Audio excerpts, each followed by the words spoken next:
नमस्कार दोस्तों, स्वागत है आपका हमारे YouTube चैनल जरधारी क्लासेस में।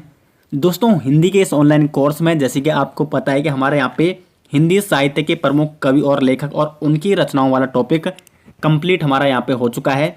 और आज हम इसके आपके लिए यहाँ पे MCQ प्रैक्टिस सेट लेके आ रखे हैं, क्योंकि आपको पता है कि हमारा एक टॉपिक जब कंप्लीट हो जाता है तो उसके बाद हम उसके यहाँ पे MCQ लेके आते हैं, ताकि आपको पता चल सके कि एग्ज़ाम में किस टाइप के क्वेश्चन पूछे जाते हैं।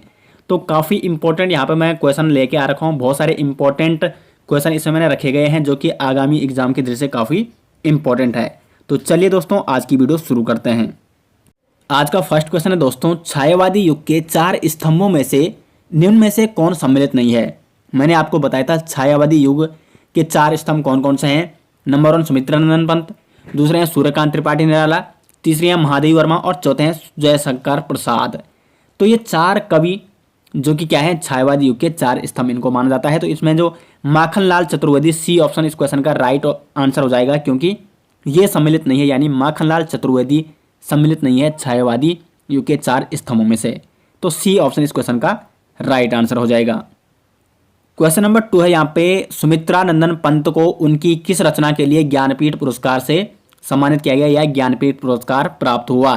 तो काफ़ी इंपॉर्टेंट क्वेश्चन है और इसका जो राइट आंसर है ऑप्शन ए, चिदम्बरा के लिए सुमित्रानंदन पंत जी को ज्ञानपीठ पुरस्कार से सम्मानित किया गया। और कब किया गया?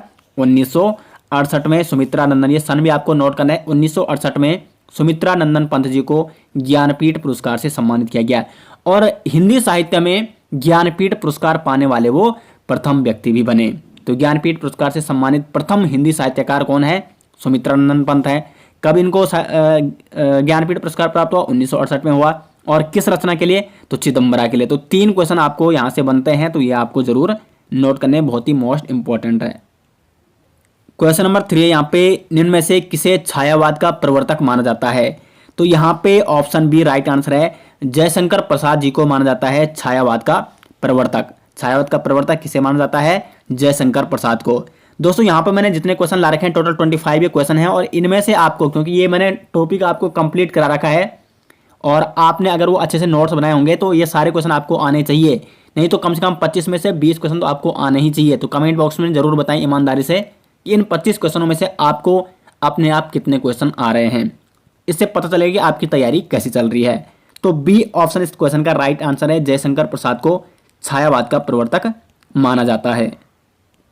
क्वेश्चन नंबर 4 है यहाँ पे, माखनलाल चतुर्वेदी जी की रचना है कामयानी, दीपशिखा, हिमतरंगिणी या समरगाथा। तो यहाँ पे जो माखनलाल चतुर्वेदी जी की रचना है वो है यहाँ पे हिमतरंगिणी। सी ऑप्शन इस क्वेश्चन का राइट आंसर हो जाएगा। और हिमतरंगिणी के लिए ही माखनलाल चतुर्वेदी जी को साहित्य अकादमी पुरस्कार से भी सम्मानित किया गया था 1955 में। तो माखनलाल चतुर्वेदी जी को किस रचना के लिए साहित्य अकादमी पुरस्कार से सम्मानित किया गया? 1955 में हिमतरंगिणी के लिए सम्मानित किया गया। काफ़ी ये इंपॉर्टेंट है।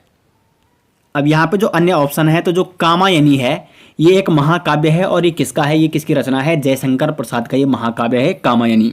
उसके बाद दीपशिखा यहाँ पे आता है, तो ये है महादेवी वर्मा जी की ये रचना है दीपशिखा, और ये एक काव्य संग्रह है।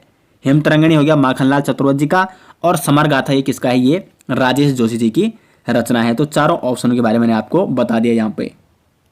क्वेश्चन नंबर 5 है यहाँ पे, निम्न में से कौन साहित्यकार उत्तराखंड से संबंधित है। तो यहाँ पे इसका राइट आंसर है ऑप्शन बी, शेखर जोशी। शेखर जोशी एक प्रमुख साहित्यकार हैं हिंदी साहित्य में। तो ये है यहाँ पे उत्तराखंड के अल्मोड़ा के ओलिया गांव से है। तो बी ऑप्शन इस क्वेश्चन का राइट आंसर हो जाएगा। राजेश जोशी कहाँ से हैं? उत्तराखंड से संबंधित हैं। क्वेश्चन नंबर 6 है यहाँ पे, केदार पांडे किसका मूल नाम है। तो केदार पांडे किसका मूल नाम था, बताया था मैंने आपको, ये है राहुल सांकृत्यायन जी का। डी ऑप्शन इसका राइट आंसर है। और राहुल सांकृत्यायन जी को महापंडित भी कहा जाता है, महापंडित राहुल सांकृत्यायन। और इनका अन्य नाम क्या है? केदार पांडे भी इनका एक मूल नाम था। तो ये आपको नोट करना है। और इनको घुमक्कड़ कवि की संज्ञा भी दी गई है, क्योंकि इन्होंने काफ़ी यात्राएं की है, काफ़ी इन्होंने देश विदेश की यात्राएं की है, और काफ़ी इन्होंने यात्रा वृत्तांत लिखे हैं। तो मैक्सिमम यात्रा वृत्तांत, लद्दाख की यात्रा हो गया, लंका हो गया, जापान, ईरान, तिब्बत में 1.25 वर्ष, ये प्रमुख इनकी यात्रा वृत्तांत हैं, क्योंकि इन्होंने अपनी लाइफ का अधिकांश भाग क्या किया? यात्रा वृत्तांत में लगाई, यानी काफ़ी घूमे, ये देश विदेश की इन्होंने यात्राएं की। तो जितने भी यात्रा वृत्तांत हैं मैक्सिमम ये इन्हीं के हैं, राहुल सांकृत्यायन जी के। बाकी इनकी जो कहानी थी, जीवनी थी और जो जो इन्होंने लिखी, काफ़ी डिटेल्स मैंने इनके बारे में आपको बता रखा है।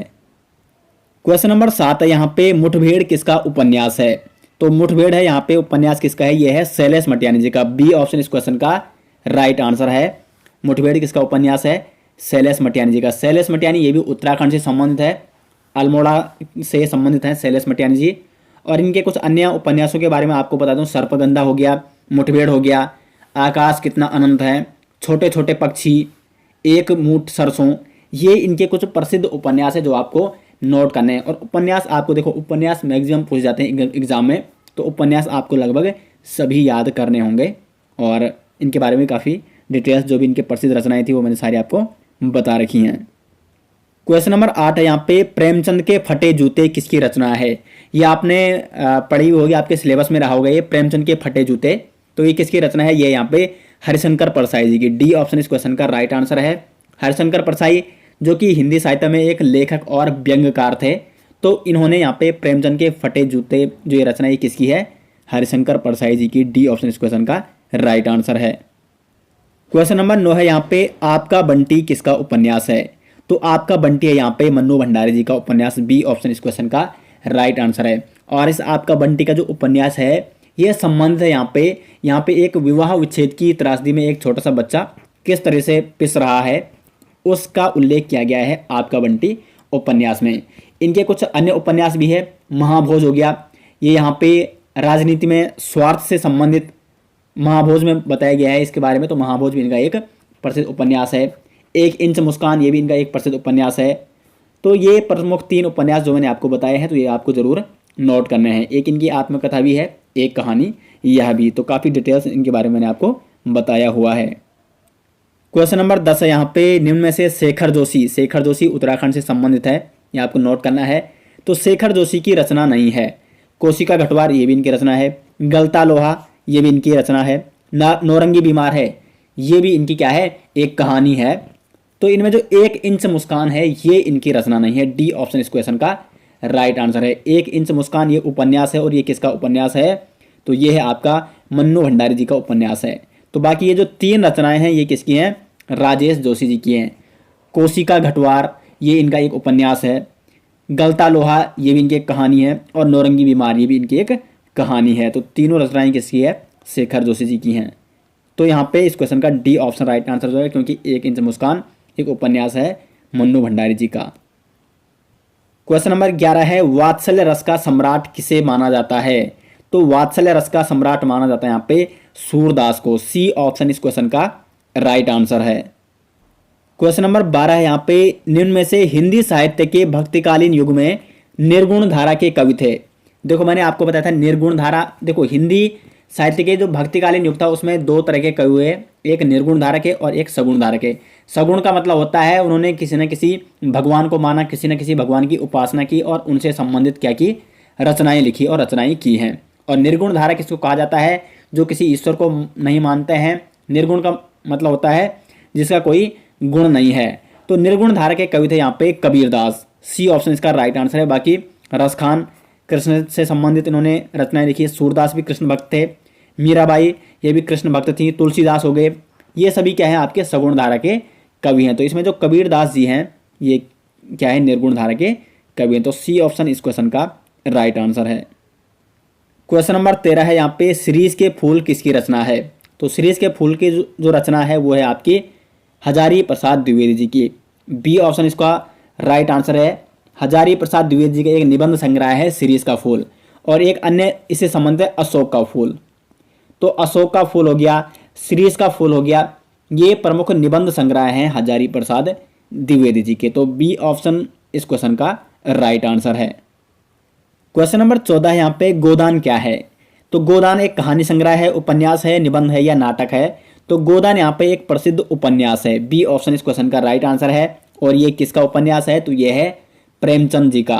काफ़ी प्रसिद्ध गोदान एक क्या है? उपन्यास है प्रेमचंद जी का। और कुछ इनके अन्य उपन्यास भी हैं जो कि इंपॉर्टेंट है। गबन हो गया, कर्मभूमि हो गया, रंगभूमि हो गया, प्रेमाश्रम हो गया, मंगलसूत्र हो गए, ये इनका एक अपूर्ण उपन्यास है मंगलसूत्र। तो ये इनके कुछ प्रसिद्ध उपन्यास थे जो मैंने आपको बताए हैं। तो यहाँ पे क्वेश्चन नंबर 14 का बी ऑप्शन राइट आंसर है। क्वेश्चन नंबर 15 है यहाँ पे, आलोक पर्व किसकी रचना है? तो आलोक पर्व यहाँ पे रचना है हजारी प्रसाद द्विवेदी जी की। बी ऑप्शन इस क्वेश्चन का राइट आंसर है। आलोक पर्व एक निबंध संग्रह है हजारी प्रसाद द्विवेदी जी का, और इसी आलोक पर्व के लिए 1973 में हजारी प्रसाद द्विवेदी जी को साहित्य अकादमी पुरस्कार से सम्मानित किया गया था, इसलिए इंपॉर्टेंट हो जाता है। 1973 में इनको हिंदी साहित्य अकादमी पुरस्कार से सम्मानित किया गया, और किसके लिए? आलोक पर्व इनका जो निबंध संग्रह है। तो बी ऑप्शन इस क्वेश्चन का राइट आंसर है। क्वेश्चन नंबर 16 यहाँ पे, निम्न में से गोरा पंत के नाम से जानी जाती है। तो गोरा पंत के नाम से कौन जानी जाती है? तो शिवानी। शिवानी जी को किस नाम से जाना जाता है? गोरा पंत के नाम से जाना जाता है। तो शिवानी यहाँ पे यानी गोरा पंत, इन्होंने भी काफ़ी महत्वपूर्ण भूमिका निभाई है हिंदी साहित्य में, और प्रमुख साहित्यकार रह चुके हैं जिन्होंने काफ़ी उपन्यास हो गया, कहानी संग्रह और आत्मकथाएं और यात्रा वृत्तांत लिखे हैं। तो 1982 में इनको पद्मश्री पुरस्कार से भी सम्मानित किया गया था, शिवानी यानी गोरा पंत जी को। और इनके जो प्रमुख उपन्यास हैं वो है पूतों वाली और चल खुसरो, अपने घर, ये इनका काफ़ी प्रसिद्ध उपन्यास हुआ। शमशान चंपा, आकाश, रविलाप। तो काफ़ी डिटेल्स मैंने इनके बारे में भी आपको बताया हुआ है। और जिन्होंने अभी तक वो सीरीज़ हमारी नहीं देखी है, जो हमने यहाँ पे हिंदी साहित्य के जो प्रमुख कवि और रचनाएं पे बना रखी थी, लगभग 4 या 5 वीडियो उसमें मैंने बना रखी है, और सभी कवि और प्रमुख लेखक, उनके गद्य, उनके कहानी संग्रह, उनके पद्य, काव्य संग्रह है, ये सारी चीज़ें मैंने वहाँ पे उनके बारे में, और उनको कौन कौन से प्रमुख पुरस्कारों से सम्मानित किया गया है वो मैंने आपको उसमें बताए हुए हैं। क्वेश्चन नंबर 17 यहाँ पे, निम्न में से सूर्यकांत त्रिपाठी निराला जी की पत्रिका है। सूर्यकांत त्रिपाठी निराला छायावादी युग के 4 स्तंभों में से एक, और इनको छायावाद का महेश भी माना जाता है। ब्रह्मा विष्णु महेश में से महेश किसको माना जाता है छायावाद का? तो वो माना जाता है सूर्यकांत त्रिपाठी निराला जी को। और इनकी पत्रिका है मतवाला। सी ऑप्शन इसका राइट आंसर है। मतवाला किसकी? मतवाला एक रचन पत्रिका है किसकी? सूर्यकांत त्रिपाठी निराला जी की। तो सी ऑप्शन इस क्वेश्चन का राइट आंसर है। बाकी अन्य जो 4 ऑप्शन है ये भी इनकी रचनाएं हैं, जिनमें जो अप्सरा है वो एक उपन्यास है इनका, सूर्यकांत त्रिपाठी निराला जी का। लिल्ली है जो ये एक इनकी कहानी है। मतवाला हो गया इनकी पत्रिका, और जूही की कली ये इनका एक काव्य संग्रह है। तो ये चारों आपको नोट करने, क्योंकि ये काफ़ी इंपॉर्टेंट है। क्वेश्चन नंबर 18 यहाँ पे, महादेवी वर्मा जी को ज्ञानपीठ पुरस्कार से कब सम्मानित किया गया? तो 1982 में। बी ऑप्शन इस क्वेश्चन का राइट आंसर है। 1982 में महादेवी वर्मा जी को ज्ञानपीठ पुरस्कार से सम्मानित किया गया, और ये ज्ञानपीठ पुरस्कार इनके एक प्रमुख काव्य है यामा। यामा काव्य संग्रह के लिए महादेवी वर्मा जी को ज्ञानपीठ पुरस्कार से सम्मानित किया गया है। और देखो महादेवी वर्मा काफ़ी इंपॉर्टेंट है। इनके बारे में एक चीज़ तो आपको ये नोट करनी है कि इनको आधुनिक साहित्य की मीरा कहा जाता है। महादेवी वर्मा को आधुनिक साहित्य की क्या कहा जाता है? मीरा कहा जाता है। और हिंदी के विशाल मंदिर की सरस्वती ये भी इनको कहा गया। और ये किसने कहा? निराला जी ने इनको हिंदी साहित्य के विशाल मंदिर की सरस्वती कहा। किसको कहा? महादेवी वर्मा जी को। और इनको 1982 में क्या मिल गया? ज्ञानपीठ पुरस्कार मिला यामा काव्य संग्रह के लिए। 1956 में इनको पद्म भूषण सम्मान से सम्मानित किया गया। 1988 में इनको पद्म विभूषण से भी सम्मानित किया जा चुका है। तो ये सारी चीज़ें आपको याद करनी है। क्वेश्चन नंबर 19 है यहाँ पे, पुष्प की अभिलाषा किसकी रचना है? देखो ये जो कविता है काफ़ी अच्छी कविता है, आपने बचपन में पढ़ी होगी। पुष्प की अभिलाषा, जिसमें ये कविता आपने पढ़ी होगी, चाहा नहीं मैं सुरबाला के गहनों में गूथा जाऊं, मुझे तोड़ लेना बनमाली उस पथ पर देना तुम फेंक, मातृभूमि पर शीश जटाने जिस पथ जाते वीर अनेक। यानी पुष्प की अभिलाषा क्या है कि वो चाहता है कि मैं उस पथ पर जाऊं, यानी माली मुझे उस पथ पर फेंके जहाँ पे मातृभूमि को शीश चढ़ाने जिस पथ जाते वीर अनेक। तो मैंने आपको जब इनके बारे में बताया था, माखनलाल चतुर्वेदी जी के बारे में, इनकी रचना है, तो मैंने कहा था आपको कि इनकी जो रचनाएं हैं उनमें देश प्रेम और देश के प्रति सेवा भाव कूट कूट कर भरा हुआ था। तो यानी मतलब काफ़ी एक ये बोल सकते मोटिवेशनल पोएट्री है इनकी। बहुत अच्छी अच्छी कविताएं इनकी। एक इनकी वो थी कैदी और कोकिला, वो भी काफ़ी अच्छी कविताएं इनकी। तो मैंने बहुत सारी कविताएं इनकी पढ़ रखी है, और काफ़ी अच्छी अच्छी इनकी क्या है कविताएं हैं। तो आपको टाइम मिले तो आप पढ़ सकते हो कभी। तो पुष्प की अभिलाषा एक बहुत ही महत्वपूर्ण कविता है, और ये माखनलाल चतुर्वेदी जी की हैं। डी ऑप्शन इस क्वेश्चन का राइट आंसर है। क्वेश्चन नंबर 20 है, छोटे छोटे पक्षी किसका उपन्यास है? तो छोटे छोटे पक्षी ये किसका उपन्यास है? ये है यहाँ पे शैलेश मटियानी जी का ए ऑप्शन इस क्वेश्चन का राइट आंसर है। और शैलेश मटियानी जी ये भी अपने उत्तराखंड से संबंधित हैं और रमेश चंद्र सिंह मटियानी इनका बचपन का नाम था और इनको शैलेश मटियानी के नाम से जाना जाता है। और इनका छोटे छोटे पक्षी एक प्रसिद्ध क्या है इनका उपन्यास है। और इनके कुछ अन्य उपन्यासों के बारे में एक बार दोबारा मैं आपके सामने चर्चा कर लेते हैं। यहाँ पे सर्पगंधा हो गया, मुठभेड़ हो गया, आकाश कितना अनंत है, 52 नदियों का संगम, ये इनके कुछ प्रसिद्ध उपन्यास हैं जो आपको याद करने हैं। क्वेश्चन नंबर 21 यहाँ पे चल खुसरो अपने घर किसका उपन्यास है? तो ये है यहाँ पे शिवानी जिनको गोरा पंत के नाम से भी जाना जाता है, इनका प्रसिद्ध उपन्यास है चल खुसरो अपने घर। तो डी ऑप्शन इस क्वेश्चन का राइट आंसर है। क्वेश्चन नंबर 22 है यहाँ पे मनोहर श्याम जोशी को साहित्य अकादमी पुरस्कार उनकी किस रचना के लिए दिया गया? तो यहाँ पे मनोहर श्याम जोशी जी को साहित्य अकादमी पुरस्कार 2005 में सम्मानित किया गया और क्या रचना के लिए? सी ऑप्शन इस क्वेश्चन का राइट है। उनकी क्या रचना के लिए उनको साहित्य अकादमी पुरस्कार से सम्मानित किया गया है। और इनकी कुछ अन्य प्रसिद्ध रचनाएं थी जैसे कसप हो गया, ये एक कुमाऊं प्रेम कथा थी, हरिया हरकुलिस की हैरानी, हमजाद, टाटा प्रोफेसर, ये इनके कुछ प्रसिद्ध उपन्यास है। क्या भी एक क्या है उपन्यास है जिसके लिए उनको 2005 में साहित्य अकादमी पुरस्कार से सम्मानित किया गया। क्वेश्चन नंबर 23 है यहाँ पे नमक का दरोगा कहानी के रचनाकार हैं। तो नमक का दरोगा कहानी के रचनाकार कौन है? प्रेमचंद है। ए ऑप्शन इस क्वेश्चन का राइट आंसर है। नमक का दरोगा, इसमें कुछ मुख्य पात्र, जो पात्र कौन कौन से, इसमें एक तो मुंशी वंशीधर होता है जो इस कहानी का मुख्य पात्र है, वो एक क्या होता है नमक का दरोगा होता है। एक अन्य पात्र इसमें जो जमींदार हैं, काफ़ी पैसों वाला है, पंडित आलोपदीन। तो इन्हीं दो यहाँ पे पात्रों से संबंधित है ये कहानी है। और इसमें जो मुंशी वंशीधर वो एक ईमानदार और क्या है कर्मठशील आप बोल सकते हो उसको, दरोगा है जो जिसको मतलब जिसके ईमानदारी उनके खून में बसी हुई है। और इस कहानी में यही बताया गया है कि ईमानदारी से इंसान सब कुछ जीत जाता है, यानी ईमानदारी आपको रखनी चाहिए। और जो ज़मींदार है उसका कैसे मन परिवर्तन होता है, आप इस कहानी को पढ़ सकते हैं। काफ़ी अच्छी स्टोरी है नमक का दरोगा कहानी। और एक इसकी रचना है प्रेमचंद जी की। इसके बारे में इतना डिटेल्स मैं आपको बता रहा हूँ क्योंकि ये NCERT में आपके सिलेबस में है। NCERT बुक की ये स्टोरी है और ये आपके सिलेबस में है। क्वेश्चन नंबर 24 है यहाँ पे वीर चंद्र सिंह गढ़वाली की जीवनी किसने लिखी है? तो ये लिखी है राहुल सांकृत्यायन जी ने। बी ऑप्शन इस क्वेश्चन का राइट आंसर है। राहुल सांकृत्यायन जी इन्होंने बहुत सारे यात्रा वृत्तांत भी लिखे हैं क्योंकि इन्होंने काफ़ी देश विदेश की यात्राएं की हैं और काफ़ी इन्होंने जीवनी भी लिखी है। तो इनमें एक वीरचंद्र सिंह गढ़वाली जी हो गया, स्टालिन की इन्होंने जीवन लिखी है, कार्ल मार्क्स की इन्होंने जीवनी लिखी है, लेनिन की इन्होंने जीवन लिखी है, माओ से तुंग इनकी भी इन्होंने जीवनी लिखी है। तो बहुत सारी इन्होंने जीवनियाँ लिखी हैं और यात्रा वृत्तांत लिखे हैं राहुल सांकृत्यायन जी ने। क्वेश्चन नंबर 25वां है और इस पार्ट का ये लास्ट क्वेश्चन है और इसके बाद पार्ट 2 यानी सेकंड पार्ट भी आएगा भी हिंदी साहित्य MCQ का। ये हिंदी साहित्य MCQ, हिंदी साहित्य कवि लेखक और उनकी रचनाएं MCQ का पार्ट 1 था और नेक्स्ट अभी पार्ट 2 भी आएगा कल, तो उसको भी आपको जरूर देखना है। तो 25वां क्वेश्चन है यहाँ पे उत्तराखंड सरकार द्वारा शैलेश मटियानी पुरस्कार किस क्षेत्र में दिया जाता है?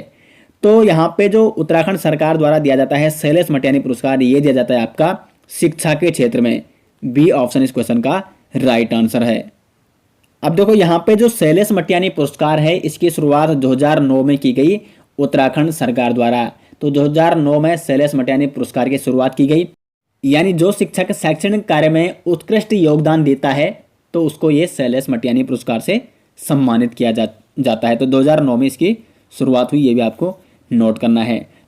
तो ये मैंने टोटल 25 क्वेश्चन आपको बताए आज, और इन 25 क्वेश्चनों में से आपको स्वयं कितने क्वेश्चन आ रहे हैं कमेंट बॉक्स में ज़रूर बताएं।